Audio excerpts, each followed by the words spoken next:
this is one thing I noticed about the Bible. Sometimes in there and in God's word, when you see that he says certain things, you can see in real time, in real life, examples of why this shouldn't be done and that shouldn't be done.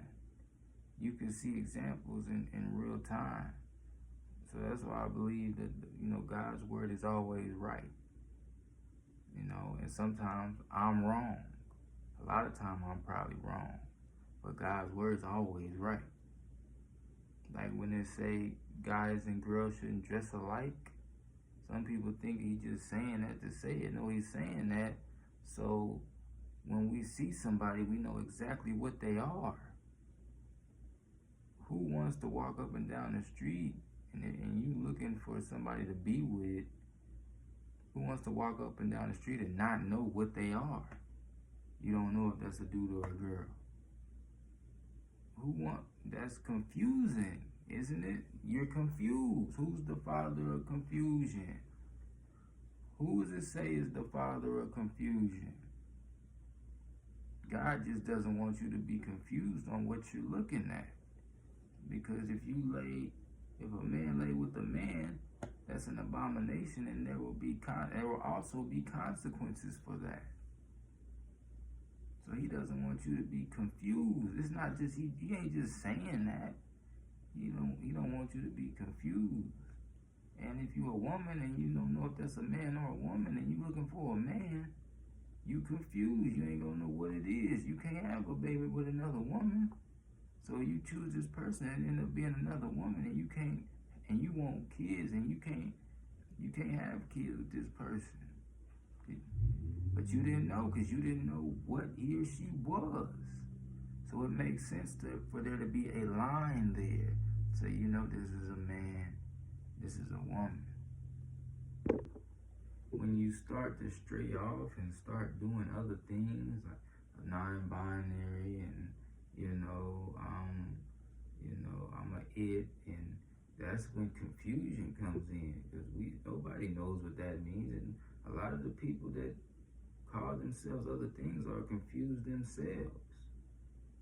That's why there are people who go try to get sex changes, and then they realize they made a mistake and they want to go back. They was confused. It's quite obvious for most people what you are. Male or female, it's quite obvious for most people what you are. And they say, some people be like, I'm a man, I feel like a woman. I'm a woman, I feel like a man. If you a man trying to go be a woman, that's you trying to be something that you're not. That's you trying to be something that you're not. If you're born a man and you trying to go be a woman, you trying to be something that you're not. You weren't born a woman. If you're a woman trying to go be a man, you're trying to be something that you're not. You're a woman. You can never grow, a log. You can't grow one of them.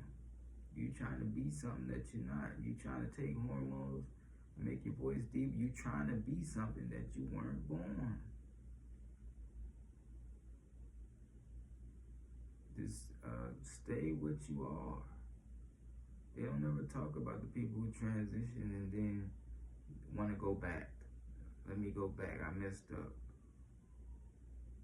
And sometimes there are demons and spirits that will talk to you and try to get you to transition. Sometimes it be demons talking to some of these people and telling them and making them feel certain ways. It don't just be them. Demons can communicate. And I think people are not understanding that. Demons can communicate with people. Different voices talk to people. Every voice that's heard in your head is not God's voice. Some of these voices are demonic voices. And you have to be able to tell which one is and which one isn't, or do your best to. Because some of these voices, you may hear them and you may think, oh, that's God talking to me. But if you know God's word, you'll know it's not him. And that voice that's talking to you, telling you to do this or telling you to transition, it'll go away because it wasn't meant to stay, because it ain't really a part of you. It's just a force trying to get you to do something.